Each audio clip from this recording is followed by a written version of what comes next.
Okay, this is class 6 of R Programming for Technology Applications. And I'm just going to head into week 6 tab here where I've put up a little agenda for this week. I'm hoping to keep the materials this week a little bit on the lighter side, less to watch and a shorter assignment as well, because many of you are still finishing up your assignment 3, which is due Monday, the mapping assignment, and then also I want people to have a chance to get started on the final project here soon. So I want to kind of lighten things up this week.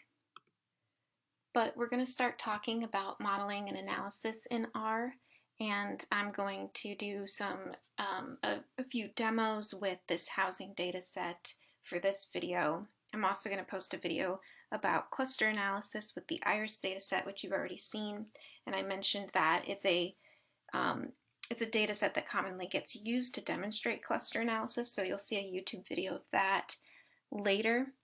And then I do have assignment number 4 that's dealing with the iris data set. And like I said, I'm trying to keep that assignment a little bit shorter. And I'll be posting that and then posting a integrity recording going over that assignment.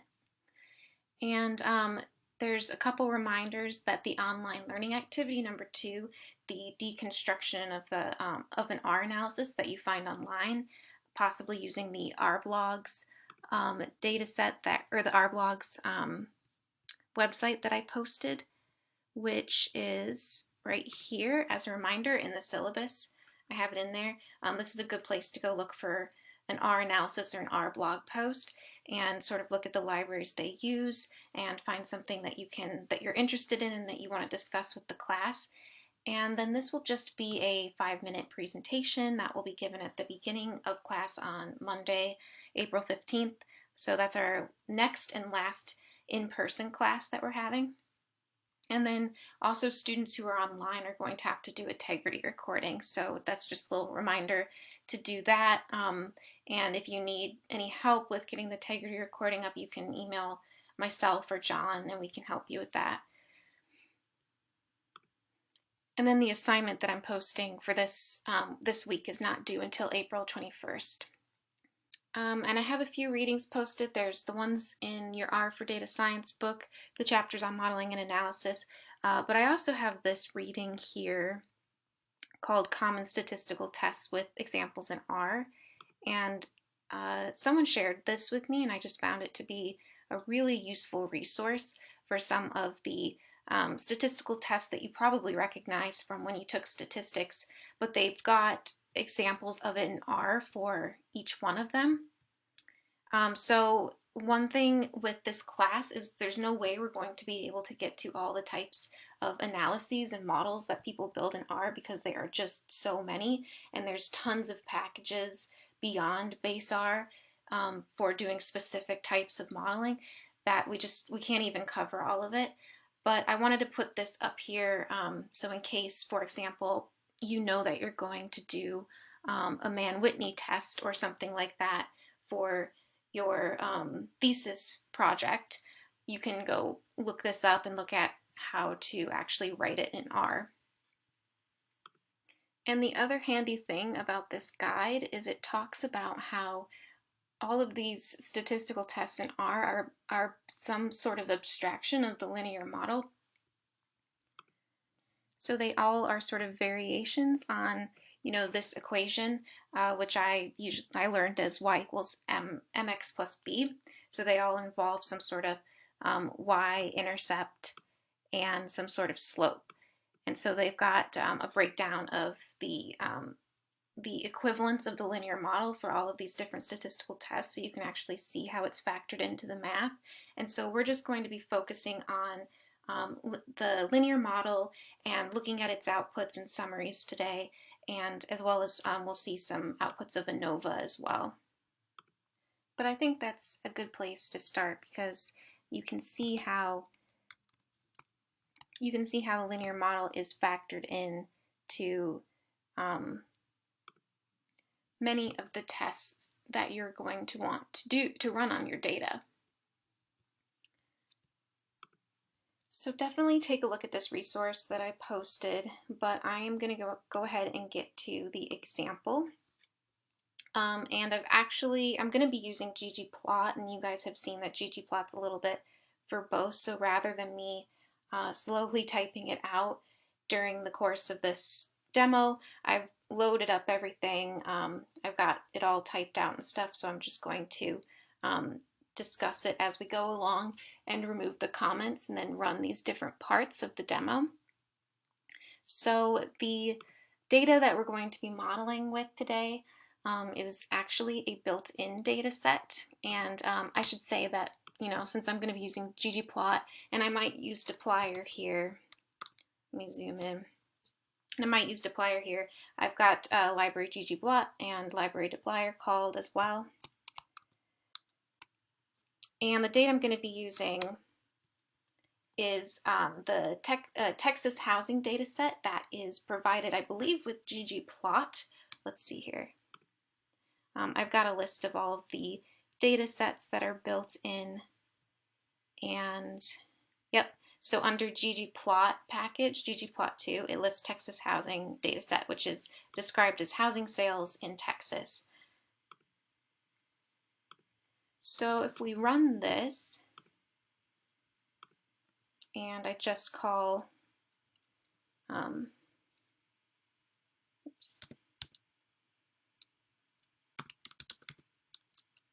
Texas housing in there, it's basically, the records include the city, the year, the month that a sale took place, the number of sales, the volume, which I have pulled up on the right here what that is. The volume is the total value of sales, the median sales price, listings, total active listings, and then inventory, which is actually the amount of time that it takes to sell, like it would take to sell all of the current listings for that specific time. And you can see here that there's an extra column that's not listed in the info, and that's because I wanted to add a column for date. So that was just done here. I did Texas housing date column and then added an object as.date, so it's similar to as.dataframe or something like that. So I'm declaring what type of value it's going to be, and then I'm using that paste function again to paste in to that column the Texas housing year, then the month, and then I'm just making it the first of the month, and then they're going to be separated by a dash. So I've already run this before, but then we'll just run it again. So now we can do Texas housing date column, and so all I'm doing here is just combining the year and the month to get like a unique date, because that will come in handy later. Okay, but back up to our original data set. You can see that there's many data points for each city, and there's quite a few cities in this data set. So to make it easier to look at how the variables impact different cities, it's going to be different for different cities, I decided to start by just subsetting out one city. So I just picked Abilene here, which was the first city that was listed because they're listed in alphabetical order. So I just did a subset of Abilene housing is what I called it, and I'm just using square bracket subsetting to get all of the columns, all of the variables, each row that has the name Abilene for the city. So the best way to figure out what you want to model is to start by kind of visualizing your data. And we've already learned about Ggplot in the last class, so I'm going to use Ggplot to do that. So the first plot that I have here is calling Ggplot and just using the Abilene housing subset that I made as the data, and the aesthetic mappings are going to be year on the x-axis and median on the y-axis, and it's going to be a scatter plot, so we're going to use the geom_point object. So let's just run that, and you can see that we've mapped median by year. So this will be median sales price, and remember it was stored by month, so there should be 12 points for each year. Some of them might be pretty much on top of each other, but it'll go 12, 12, 12, all the way up until 2015. And it seems that the price is increasing with time, with each year. So let's also take a look at the same kind of plot, but do it by month rather than year, because median prices should also go up, you would think, during the summer months or something like that. So we can run that. And yes, they're kind of all over the place. Maybe in general, the summer months here in the middle are a little bit higher, but remember all of these points are for each given year. It's broken down by month, but there's also a year associated with each of those months. So those are kind of spread out all over the place too. So you would imagine that these higher points are associated with the later years, the more recent years, because we saw that median home prices were going up with year. So because these variables are kind of hard to parse on their own with month and year, that is why I made the date variable as well. So we should probably plot by date. So again, same thing, but this time I'm using that new date column that I made that groups in the month and year together. And it's still by median home price on the y-axis. Oops. So let's just run that. And now we're starting to see more of a pattern here. So the points for each month are distributed between the years. We could probably make these tick marks a little bit better here, but they're going every 5 years for just the median home prices in Abilene for those listings. And you can see the general trend. It's starting to become very clear that there's an upward trend from 2000 to 2015. So when you see something like this, when you see a positive slope forming like this, then we have an idea that there's some sort of positive correlation between these two variables. And we can also plot it as a line too to make it even clearer. So I've got the same plot here, but instead of geom point, instead of a scatter plot, I'm going to do geom line.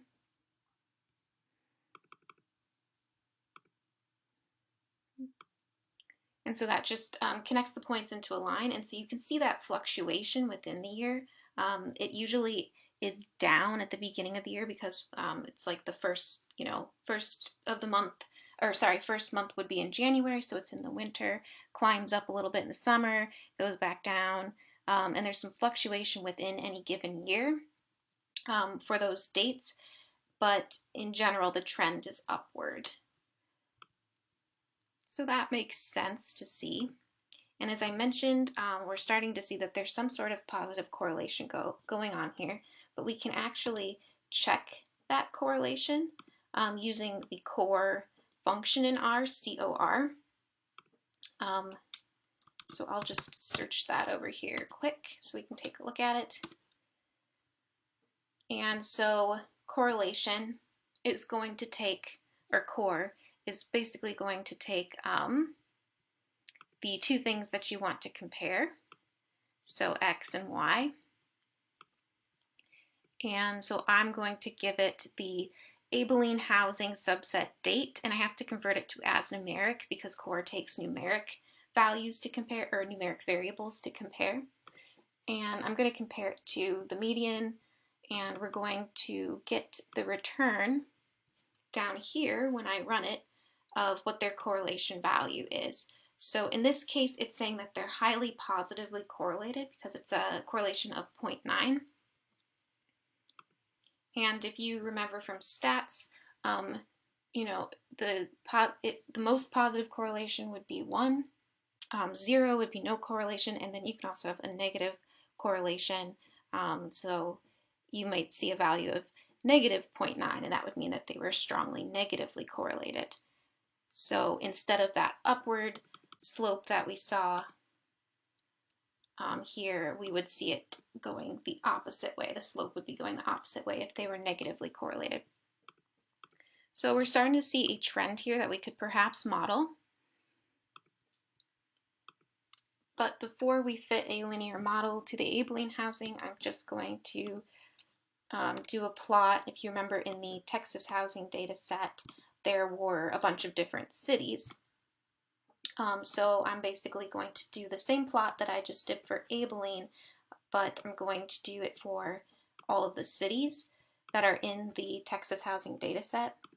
And because that's the last cities, I have turned the legend off, so I just added a theme object with legend position equals none, just to kind of visualize that there's also going to be variation within the cities. So most of them are having that positive trend. Each one of them just has a different color because I added an aesthetic for color equals city.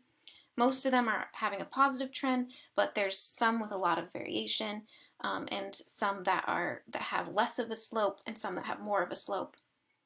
So some are more affected by date than other.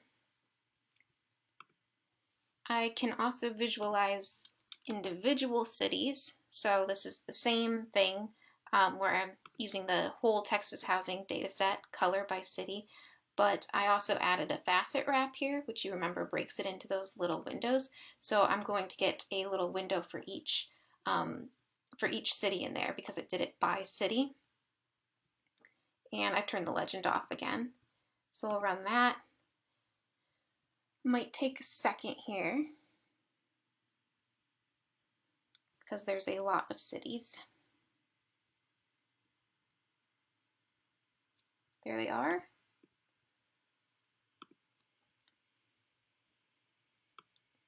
So here it's just charting that trend of median versus date for all of the different cities that are in that data set. So we'll get back to that in a bit.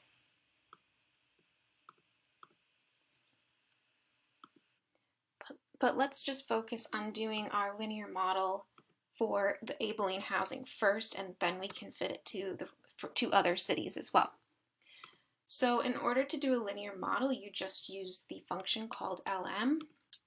So I'll just search that in the help, which it's just the function for fitting a linear model. It takes the formula. The formula argument is the argument that you have to give it. And so this is going to be basically your x by y, or whatever variable that you want to plot against the other. And you can put multiple variables in there. You can also optionally pass through a data frame giving it the variables that you want to include in the model fit. And you can also optionally give it a vector or a subset that's specifying the observations to be used in the fitting process. And more on that later. But what we're going to do is just a basic linear model of the Abilene housing median, price, and then the Abilene housing date. So this is going to be a linear model predicting the fit that we saw up here with our line, just to remind you. It's going to be a linear model predicting that fit.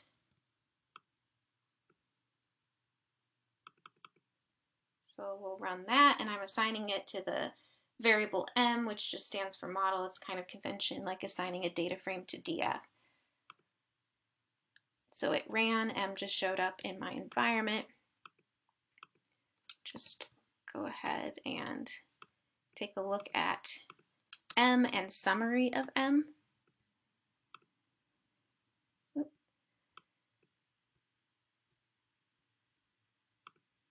So that summary of the model I just ran is going to give me my coefficients. So some of the important things to look at here is the intercept, the slope of the line that's fit with the linear model is very significant. Here's your p-values over here, and the different levels of significance are recorded with the significant codes underneath the output there. So that's very significant. And then the predictive variable that we're using, the date. So this is the variable that we're modeling median against or plotting median against is also very significant. And another important thing to look at is your R-squared value as well. So this is fairly high, it's 0.82. So this is basically communicating the amount of variation in median that is captured by the predictive variable, which is date. So it's capturing a good amount of that variation in median. So we have some pretty high confidence in this variable being a good predictor of median. So these are just some of the more important things that I look for in these model outputs. You guys took the statistics class more recently than I did, so you probably had specific software that you would run these models with that had their own way of doing the output. So I'm just sort of running through what it looks like in R, and we'll get more practice with it in a minute. But I just want to plot this predictive line because it does exist. You can see it has a slope here where it's that it's predicting for the relationship between median and date. So I'm going to go ahead and do Ggplot of the Abilene housing data with date and median as my aesthetic mappings, and this is going to be a geom line. And I'm going to plot, so this is going to look like the same graph that's over here, right? But I'm also going to plot another geom line, and I'm going to use this predict function on the y-axis, or the y-axis to plot that model that I just did that I stored in the variable m. And so I will just show predict really quick here. If you need to search it in the help, just take a look at what it does. So it takes an object, which is usually the output of a fit, output of a linear model in this case. So it's going to take all of the information in this output, the intercept, and the stuff I just showed you over here, and it's going to predict the line that would be the predictive fit between the two variables. And then I'm also going to make it a different color from the rest of from the actual line, so we can just see the difference.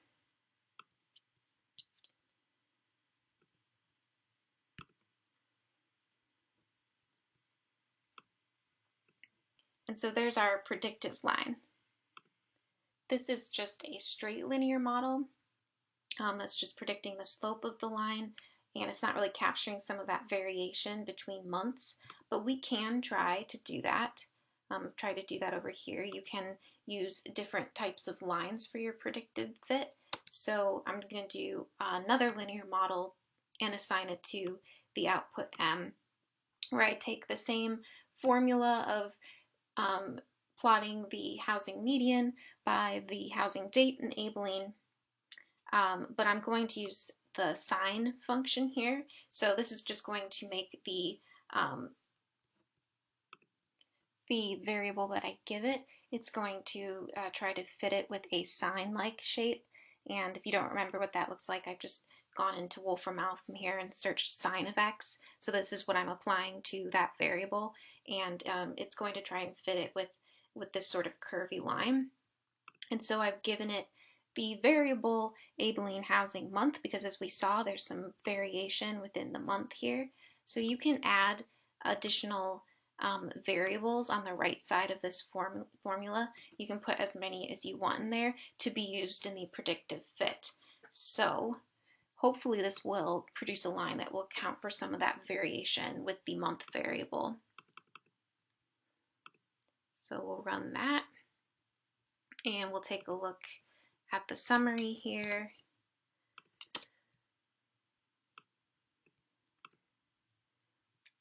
And it outputs a very similar thing, but this time we've got an additional variable of sign of housing month here. And it doesn't appear to be that significant, right? So it's not really capturing, that sign value isn't really capturing that month, but we can plot it anyway and see what it looks like. And also the R-squared value didn't change much either, so it's not really adding much to this model. But we can go ahead and plot it. So here I'm just doing the exact same thing with the geom line with the aesthetic of the y-axis having the predictive fit. So we'll run that.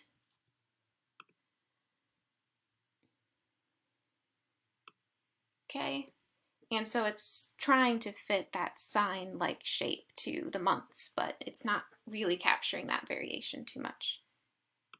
But the point is you can plot different line equations to try and get a better fit, and we'll see some more of that here in the next line. So now I want to get back to looking at all of the housing data. So I've got the Texas housing median here is still going to be the variable that we're going to try and predict. Other variables against. So here I'm just running my linear model again, but this time on the median sales price for all the Texas housing data set. And the formula is we're going to use we're going to have the predictive variables, or the variables we're trying to predict by, for median housing sale price on the right here. And as I said, we can do different types of lines. So for the housing date, I'm actually going to do a polyline, so it's going to allow for some curve. It's a polynomial, and it's going to be to the second degree. So you can do this to however many degrees you want. It just depends on how well it actually fits. And then I'm also adding in the city as well to see how that factors in as well. Because remember, there's many different cities, like when we did that faceted window. Let me just run that quick again.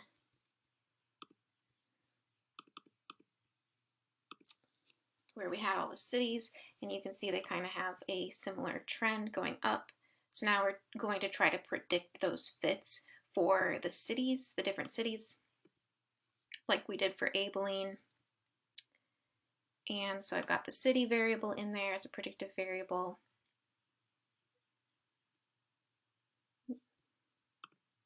And then I still have sign of Texas housing by month, even though that wasn't super important in there.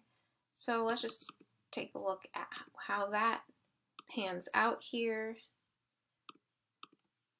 And we'll look at the summary.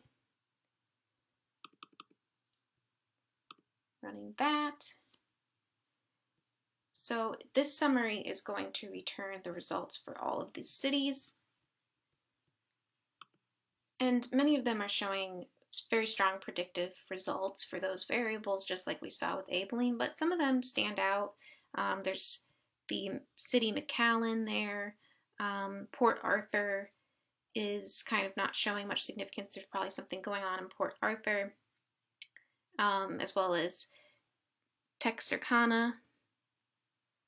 So we're starting to see that we may need to allow for some variation based on the city itself, because these cities are in different locations and there could be different things going on with their median housing prices, with their median sales prices. Just to take a look again at the facets of these cities, we can take a look at some of those ones that are showing that they don't have a very good predictive fit. So I'll just run that again. And there it is. Zoom in. And so there's a Texarkana, which kind of doesn't have much of an upward trend, so it's kind of flat. And there's Port Arthur is kind of doing something similar, and so is McAllen. So that may be why they're not really showing up as significantly predicted by the slope of that fitted line. They're not showing the same trends as Abilene is. So we're starting to see that we're going to have to account for city within our model, because they might each have a different fit. And so since we're suspecting that it's not capturing that variation of city, let's just take a look at our squared. It's not terrible down here, but let's see if we can factor in city and get it a little bit better. So the way that we would do that, like remember our equation y equals mx plus b, we can actually factor in city not only as an addition in this variable, an additional predictive variable, but we can also factor it into the slope of the line essentially. So we're going to multiply it by this polyline, by this predictive variable of date. So we can actually do times Texas housing city and see if we can get a better fitting model with the city variable being factored into that predictive line. Running that, and then I'm going to check the summary, and the R squared is showing up here, and it is actually better, so it's now at 0.9. So factoring in the city variable into that slope of the polyline of the housing date did in fact give the model higher predictive power for the median sales price of the Texas housing data set. We can also look at an Anova output with just using the function Anova and running it on that model that I just did. And so the Anova function is going to output the analysis of variance tables with the data on the response variables and how predictive that they are. And so we can see that the variables we're including in the model, in this case, are very predictive. They've got pretty high p-values here, including the polynomial line multiplied by the city, which is the last one here. So it's looking like from this variable, for this response variable, we're going to have a pretty good predictive fit if we plot this for each of our cities. So that's what I'm going to do next. I'm just going to create a subset here. I'm going to subset out just the information that I want for our Texas housing. So I'm just going to select out using dplyr. You could do this with something else, but I'm just going to select out the date, city, and month, and just get a subset called new data. So we'll do that, running that, and I'll take a look at new data here. Okay, so we just have the date and the city for each month, 1 through 12. And it's starting with Abilene here because it's the first city in the data set, but there's 8,592 more rows, so all the cities are in there. So this is going to allow us to plot that predictive line with some variation within the month for each of these cities. So this is going to allow us to fit the model that we did up here into a plot and plot it against what we had over here to plot it with the actual cases or the actual lines that we see for each of the cities and see how good of a predictive fit we created with our model. So that's the last thing I'm going to do here. I'm just going to do Ggplot with the Texas housing data set. I am mapping on the x-axis the date and on the y-axis the median again. And I'm going to do a facet wrap by city because we basically want this exact graph over here, but with the predictive fit on top of it. So we do the geom line color equals city, so that's going to add the lines we have here of different colors for date by median. But then I'm going to also add another geom line for our predicted fit using the predict function. So this is going to be the Y aesthetic. Oops, sorry, it just moved over there. Let me just get in there. Oop. Sorry, I zoomed in too far. Too far. So we're going to use the predict function in the Y aesthetic to graph that model, that fitted line with that new data subset, because remember it said it can take a subset of the data to work with in the linear model to fit to it. And then I just have theme legend position equals none. So I will just run that.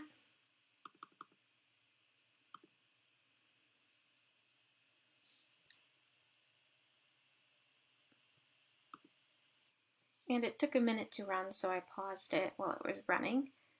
But let's take a look at the output, zoom in on that. And so now we have the median price let's see, yes, it was the median sales price on the y-axis and the date on the x-axis for all of the different cities, plotted in different colors. But then we also have our predicted model fit line on all of these, and it's a pretty good fit for most of them. The line's in black. It sort of gets weird for some of these cities that for whatever reason didn't have values before 2010, so it just sort of, assumes the slope there, so that's not the best fit, but for most of them it fits pretty well, that polyline shape. So that's just sort of my example of fitting linear models, exploring your data, looking at what variables are going to be most significant and trying to fit a model based on that. You can, of course, run the ANOVAs of different fit, like nested ANOVAs, different fits. You could do a polynomial fit to the third degree or something like that, and to see if it's more significant.